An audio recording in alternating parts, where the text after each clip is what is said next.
హల్లెలూయా, దేవుడికి స్తోత్రం.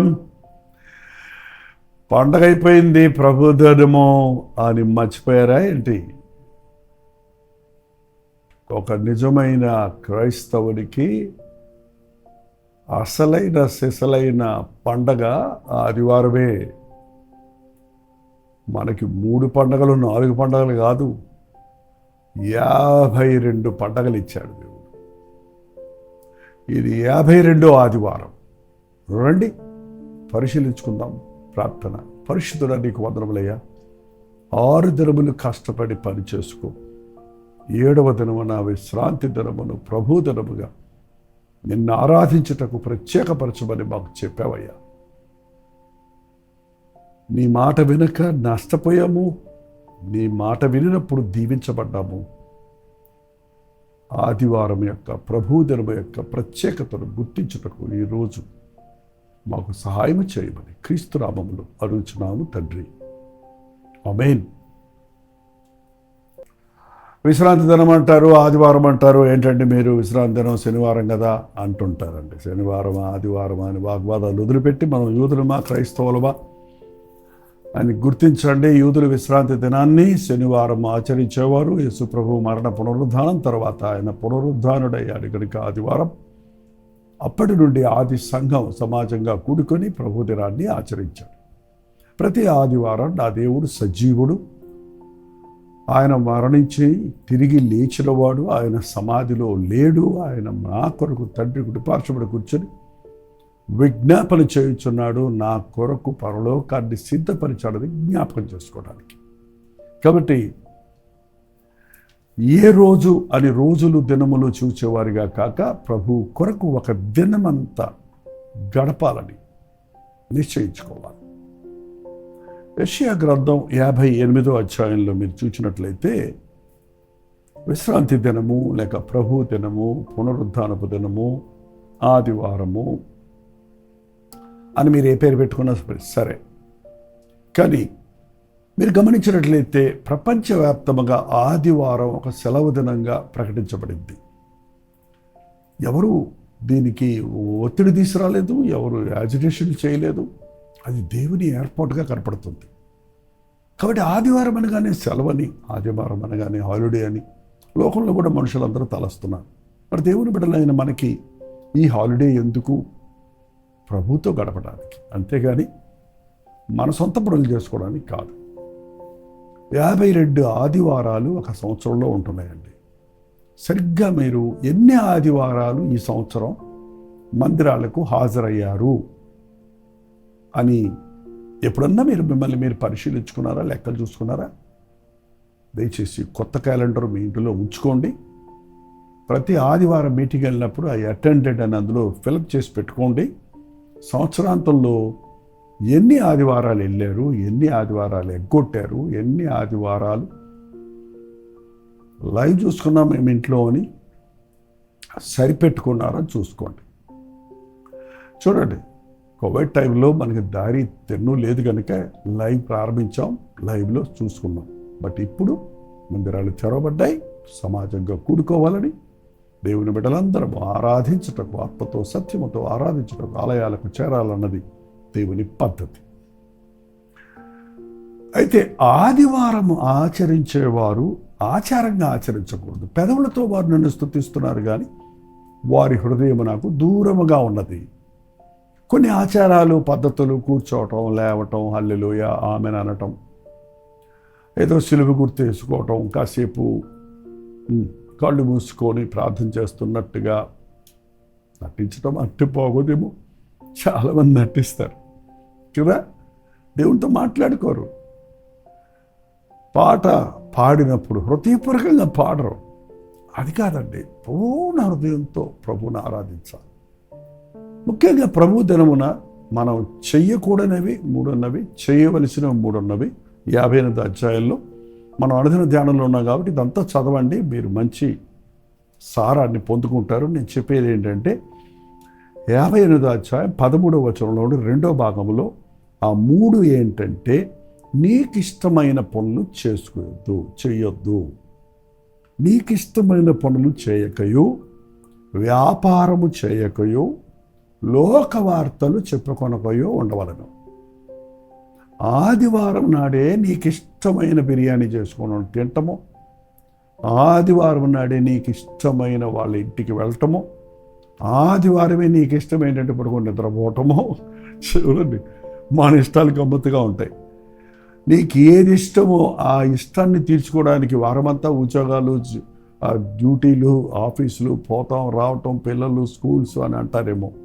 కాబట్టి ఒక సెలవు దినం దొరికితే హాయిగా తినేసి హాయిగా నిద్రపోదాం అనుకుంటారేమో. నీకు ఇష్టమైన పనులు చేయకు.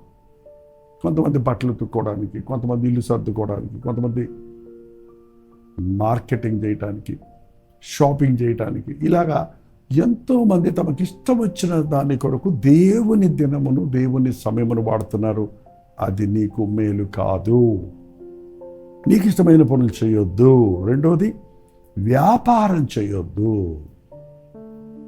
సండే హాలిడే అంటే చాలా బిజినెస్ స్టోర్స్కి మార్చేస్తున్నారు అనుకోండి. వ్యాపారం వారానికి ఒకసారి హాలిడే ఉండాలి. వ్యాపారంలో పనిచే వ్యాపారస్తులకి వాళ్ళకు కూడా రెస్ట్ ఉండాలి కదా, వాళ్ళ పనివారికి రెస్ట్ ఉండాలి కదా. మరి దేవుని బిడ్డలమైన మనకి లోక కార్యాలు వారమంతా బిజినెస్, ఆఫీసో, ఉద్యోగమో, on whatever business you are, ఏ పని మీద మీరు ఉన్నప్పటికీ, ఏ పనులు చేస్తున్నప్పటికీ ఆదివారం టేక్ ఎ బ్రేక్. ఆదివారం ఆ పనులు పక్కన పెట్టి ప్రభువుతో గడుపు. ఆదివారం నాడు లాభం కోసం ఆశించొద్దు. ఓటీలు, డ్యూటీలు చెయ్యొద్దు. ఎక్స్ట్రా ఏదో సంపాదిద్దామని తాపత్రయపడొద్దు, అది మీకు మిగలదు. ఆదివారం వ్యాపారం చేయొద్దు, నీకు ఇష్టమైన పనులు చేసుకోవద్దు, లోక వార్తలు చెప్పుకోవద్దు.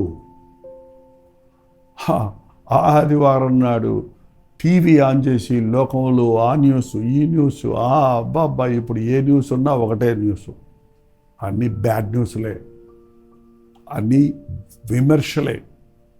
ఇవాళ న్యూస్ రీడర్స్ న్యూస్ చదవటం లేదు, డిబేట్స్ చేస్తున్నారు, అరుస్తున్నారు, కేకలేస్తున్నారు, ఆర్గ్యుమెంట్స్ పెట్టుకుంటున్నారు, ఫేక్ న్యూస్ను ప్రబలం చేస్తున్నారు.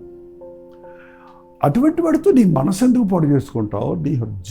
నీ మనసు, నీ మెదడు ఎందుకు పాడు చేసుకుంటావు? పనికి మాలిన వాటిని విని కన్ఫ్యూజన్లో ఎందుకు పడవలసిన అవసరం ఏముంది? లోక వార్తలు చెప్పుకోవద్దు.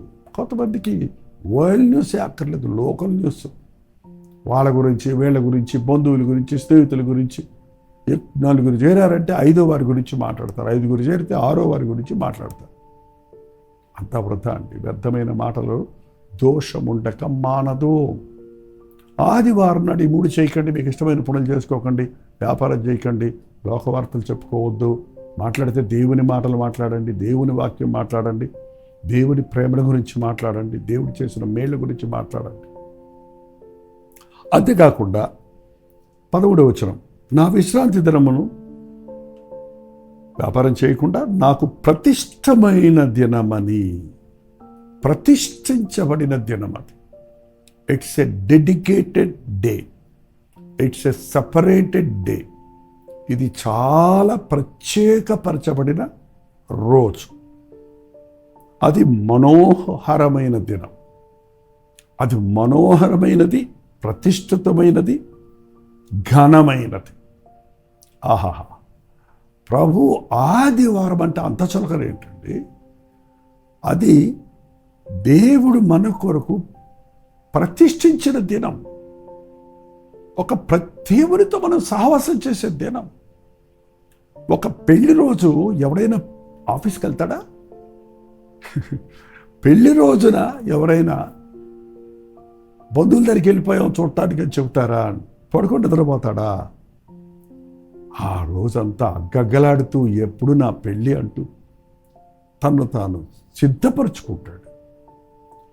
ప్రతిష్ఠిత దినం, ప్రభువుతో వాగ్దానాలు చేసే దినం, ప్రభువుతో సహవాసం చేసే దినం, ప్రభు ముఖదర్శనము చేసుకునే దినం. అది మనోహరమైన దినం. ఈ లోకంలో అతి మనోహరమైనది ఏంటంటే మన ప్రభువు అతి మనోహరుడు. వేరు ప్రియుని కన్నా నీ ప్రియుడు విశేషమేమి? నా ప్రియుడు ధవలవర్ణుడు, రత్నవర్ణుడు, 10,000 మందిలో పురుషులలో నేను అతన్ని గుర్తించగలను. నా ప్రియుడు ధవలవర్ణుడు, తెల్లటివాడు. నా ప్రియుడు రత్నవర్ణుడు, ఎర్రటివాడు. ఆయన పరిశుద్ధుడు, ఆయన ప్రేమ కలిగినవాడు. ఆయన పరిశుద్ధుడు, పైనుండి వచ్చినవాడు. ఆయన ప్రాణమిచ్చి తన రక్తాన్ని చెందించి నన్ను విమోచించినవాడు. ఇటువంటి వాడు మరొకడు లేడు అని ఆయన ప్రేమను, ఆయన గొప్పతనాన్ని, ఆయన పరిశుద్ధతను మనం వీక్షిస్తూ ధ్యానిస్తూ ఆయన ముఖదర్శనం చేసుకోవడానికి అది మనోహరమైన దినం. ఆయన్ని స్తుతించి పాటలు పాడే దినం. ఎప్పుడు పోవాలా తేజగృహం? దేవుని మందిరానికి వెళ్ళి ఎప్పుడు పాటలు పాడుకోవాలా? ఎప్పుడు పోయి నా హృదయాన్ని దేవుని సందులో కుమ్మరించాలా? ఎప్పుడు పోయి దేవుని బిడలతో కలిసి ప్రభువును ఆత్మతో సత్యముతో ఆరాధించాలా? ఆదివారం అందరు విశ్వాసులు కలిసి పాడుతున్నప్పుడు, ఆదివారం ఆరాధన ప్రారంభంలో కొంచెం డల్గా, ఒకలాగా మత్తుగా ఎవరు అందరూ డిఫరెంట్ ఉంటారు.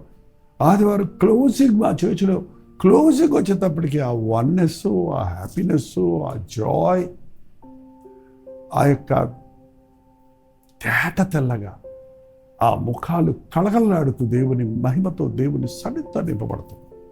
ఎస్, మనోహరమైన దినం అది, ప్రతిష్ఠించబడిన దినం అది, ఘనమైన దినము. ఘనమైనది ఏవి ఘనమైనవో వాటి మీద ధ్యానం ఉంచమన్నాడు ప్రభు. ఎంత ఘనమైన దినం ప్రభు దినం అంటే, ఆ ప్రభువు దినములో మనం గడిపిన ప్రతి క్షణం లోకంలో ఉన్న వాటికంటే ఎన్నో రెట్లు దీవెనలు మనం పొందుతాం. నీ ఆవరణలో ఒక్క దినము గడపడం 1000 దినముల కంటే శ్రేష్టం. అది నిన్ను గణపరిచే దినం, నువ్వు గణపరచబడే దినం. దేవుడు నువ్వు గణపరిచినప్పుడు నన్ను గణపరచువారు నేను గణపరుస్తానన్నాడు. ఆదివారం ప్రభు మందిరాలకు వెళ్ళి ఆయన్ని గణపరిచినప్పుడు, ఆయన ఎదుట తగ్గించుకొని ఆయన్ని స్తుతించినప్పుడు నువ్వు ఘనపరచబడుతున్నావు, నువ్వు హెచ్చించబడుతున్నావు, నువ్వు దీవించబడుతున్నావు. నీకు తెలియకుండానే ఆ ఘనమైన దినమున ఘనతను నీవు పొందుకుంటున్నావు, అభివృద్ధిని పొందుకుంటున్నావు, స్వస్థతను పొందుకుంటున్నావు, సమాధానమును పొందుకుంటున్నావు. క్రమముగా ఆలయానికి వెళ్ళే వాళ్ళ గృహాల్లోనూ, దేవుని మందిరాన్ని నిర్లక్ష్య పెట్టే వారి గృహాల్లోనూ పరిశీలన చేసి చూస్తే చాలా వ్యత్యాసం ఉంటుంది. దేవుని మందిరాలకు వెళ్ళే వారికి దెయ్యాలు పట్టవు, దెయ్యాలు వాళ్ళ ఇళ్లలో నివాసం ఉండవు, అపవాది కార్యాలకు వారి హృదయాలలో చోటు ఉండదు, అనవసరమైన రోగాలకు వ్యాధులకు వారు బానిసలు కారు. వారు ఘనంగా గౌరవమైన స్థానాల్లో ఉంటారు, వారికి విలువ ఉంటుంది. వారు చుట్టూన్న వారు అన్యులైన వారికి విలువిస్తారు. నీ దేవుడు గొప్పవాడని ఒప్పుకున్నట్లుగా దేవుడు నిన్ను హెచ్చిస్తాడు. ప్రభు దినాన్ని ఘనపరచండి. ఇష్టమైన పనులు చేయొద్దు, వ్యాపారం చేయొద్దు, లోకవార్తలు చెప్పుకోవద్దు. దానికి బదులు ప్రభు దినం ప్రతిష్ఠితమైన దినం, మనోహరమైన దినం, ఘనమైన దినమని నీవు దాన్ని ఆచరించిన ఎడల, దాన్ని నీవు పాటించిన ఎడల ఏంటంటే దేశం యొక్క ఉన్నతమైన స్థలములలోనికి నేను నిన్ను ఎక్కిస్తానంటున్నాడు. ఈ నూతన సంవత్సరంలో నాకు ఆశీర్వాదాలు కావాలి అన్నంత మాత్రాన వచ్చేవండి. ఒక వాగ్దానం కాగితం, పేపర్, ప్రింటెడ్ పేపర్ వాగ్దానం తీసుకోడు, ఇదిగో మంచి వాగ్దానం దొరికింది అన్నంత మాత్రాన సరిపోదు. నువ్వు తగ్గించుకో, ఆయన హెచ్చిస్తాడు. తీర్మానం చేసుకో, ఏమో గతం అయిందేదో అయింది, ఇక్కడి నుంచి ఈ కొత్త సంవత్సరంలో నేను ప్రతి ఆదివారం ఖచ్చితంగా దేవుని మందిరానికి వెళ్తాను అని ఒక తీర్మానం చేసుకోండి. ఈ యొక్క నూతన సంవత్సరంలో 52 ఆదివారాలు, ఏది ఏమైనా, ఎవరు అడ్డొచ్చినా, బంధువులు వచ్చినా, స్నేహితులు వచ్చినా, బలహీనతలు వచ్చినా, రోగాలు వచ్చినా, జ్వరం వచ్చిన జ్వరంతోనే మందిరానికి వెళ్తానండి, స్వస్థపడి మీరు ఇంటికి వెళ్తారు కాదండి. జ్వరం వచ్చినప్పుడు జ్వరంతోనే హాస్పిటల్కి వెళ్తున్నారా, లేదా జ్వరం దగ్గర హాస్పిటల్కి వస్తారన్నట్టు ఒకడు. ఇంకెందుకు, జ్వరంతోనే వెళ్తున్నారు. జ్వరంతోనే రండి దేవుని మందిరానికి. నేను ఎన్నోసార్లు జ్వరంతోనే మందిరానికి వెళ్తాను, బలిపీఠం మీద నిలబడతాను. దేవుని సన్నిధిలో నిలబడ్డప్పుడే నాకు స్వస్థత కలుగుద్ది. ఆమె నేతప్పటికీ ఆరోగ్యంగా ఇంటికి వెళ్ళిపోతాను. అవును, నా స్వస్థత నా దేవుని మందిరంలో, నా మనశ్శాంతి, నా మనసు బాగోలేదు ఇవాళ మందిరానికి రాననకండి, అందుకే మందిరానికి వెళ్ళండి, మనసు బాగుపడుతుంది. పరిస్థితులు బాగలేవు అనకండి, పరిస్థితులన్నీ చక్కబడాలంటే దేవుని మందిరంలోకి వెళ్ళి మీ హృదయాలను కొమ్మరించండి. ప్రతి అవసరత తీర్చే ప్రభు అద్భుతాలు జరిగిస్తాడు. ప్రార్థన. పరిశుద్ధుడా నీకు వందనములయ్యా, ప్రభు దినమును ఘనముగా ఎంచుటకు, నీ దీవెన పొందుటకు సహాయం చేయు. దేశం యొక్క ఉన్నత స్థలములకు నీవు హెచ్చించినట్లుగా మమ్మల్ని మేము తగ్గించుకొని ఆత్మతో సత్యముతో ఆరాధించుటకు ఈ సంవత్సరంలోని చివరి ఆదివారం నీ ఆవరణలో గడుపునట్లుగా, నీ సన్నిధిలో గడుపునట్లుగా, నీ మందిరాలలో ఉన్న పరిపూర్ణమైన సమృద్ధైన దీవెనలు పొందినట్లుగా మాకందరికీ నీ సహాయం చేయమని క్రీస్తునామములో అడుగుచున్నాము తండ్రి. ఆమేన్. తండ్రి అయిన దేవుని యొక్క ప్రేమయు, కుమారుడైన క్రీస్తు యొక్క కృపయు, ఆదరణకర్త అయిన పరిశుద్ధాత్మ యొక్క సహవాసము కుడి వచ్చిన మనందరికీ ఇప్పుడును సదాకాలము తోడై ఉండును గాక. ఆమేన్. దేవుని స్తోత్రం. ఈ ప్రార్థనా స్తోత్ర భారాలు 954041 నెంబర్కి, ఇతర దేశాల్లో ఉంటే 91001003 నెంబర్కి తెలియజేయండి. పండుగలు వచ్చినా, పబ్బాలు వచ్చినా, ఏమొచ్చినా, రోగాలు, జబ్బులు, బాధలు, కష్టాలు ఉంటూనే ఉంటాయి. కాబట్టి అన్ని స్థితిగతుల్లో ప్రభువుని పట్టుకుందాం, ఆయనే మనకు మేలు చేస్తాడు. మధ్యాహ్నం 3 గంటలకు హెచ్చరిక, అలాగే కల్వరి చర్చిలో జరిగే ఆరాధన మీకు లింక్ ఇస్తున్నాం. మీరు కూడా మీ అనుకూలతను బట్టి వీక్షించండి. సాయంత్రం 9 గంటలకి కల్వరి ప్రతి దోణిలో కలుసుకోనండి. మరో ముఖ్యమైన ప్రకటన, 31వ తారీఖు రాత్రి 9 గంటల నుంచి తెల్లారుజాము 2 గంటల వరకు క్రాస్ ఓవర్ సర్వీస్ ఐశ్వర్య మహల్లో జరుగుతుంది. చెన్నై పరిసర ప్రాంతాల్లో ఉన్నవారు వచ్చి దేవుని సన్నిధిని అనుభవించి వాగ్దానాలతో కొత్త సంవత్సరంలో ప్రవేశించండి. లైవ్లో ఇతర దేశాల్లో ఉన్నవారు, మీ మందిరాల్లో ఆరాధనలు లేనివారు మాతో పాటు లైవ్లో జాయిన్ అవ్వండి. జూమ్ కూడా ఉంటుంది, మీరు మాతో పాటు ఏకీభవించవచ్చు. అలాగే జనవరి 1వ తారీఖు న్యూ ఇయర్ సర్వీస్ కూడా ఐశ్వర్య మహల్లోనే ఉదయం 11 గంటల నుంచి 1 గంట వరకు జరుగుతుంది. పాల్గొనండి, కొత్త సంవత్సరంలో దీవెనలు పొందండి. అంతవరకు దేవుని మహాకృప మీ తోడైనది.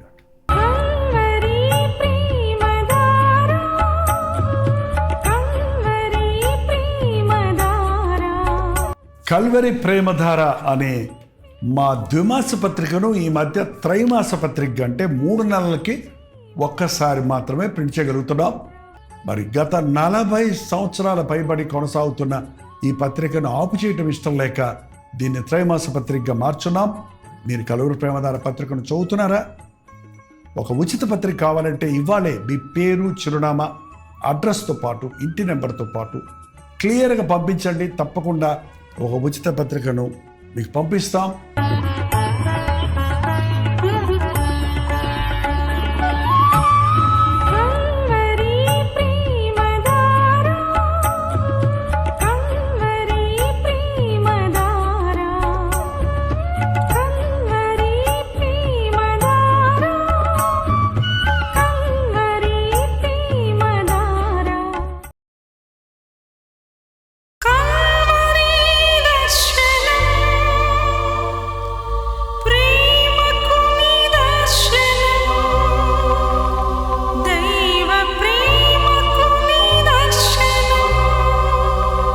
తెలుగు, తమిళ, హిందీ, మలయాళం, బెంగాలీ, ఒరియా అనే 6 భాషల్లో టెలివిజన్ ప్రోగ్రామ్స్ కొనసాగుతూనే ఉన్నాయి. భారభరితమైన పరిచయంలో మీరు సహకరించాలని ఆశిస్తే, ప్రభు మిమ్మల్ని ప్రేరేపిస్తే మీ విరాళాలు, కానుకలు వారికి మీరు పంపించవచ్చు. అవి నేరుగా టీవీ ఛానల్స్కి వెళ్తాయి. అందులో ఏది మేము మా సొంత ఖర్చుల కొరకు ముట్టుకోవటం లేదు, వేరే పరిచయ కొరకు ముట్టుకోవటం లేదు. టెలివిజన్ పరిచయలో ఇంకా సువార్త వెళ్ళని వారికి అది అందించాలని ఆశతో ఒక 20 సంవత్సరాలుగా కొనసాగుతున్న పరిచయం కొరకు ప్రార్థించండి, మీ సహకారాన్ని అందించండి. ఈ విషయం మీకు ఇంకా వివరాలు కావాలంటే 89393939 అనే నెంబర్కి మార్నింగ్ 10 నుంచి ఈవినింగ్ 10 లోపల మీరు ఫోన్ చేయండి, వివరాలు మీకు తెలియజేస్తాం.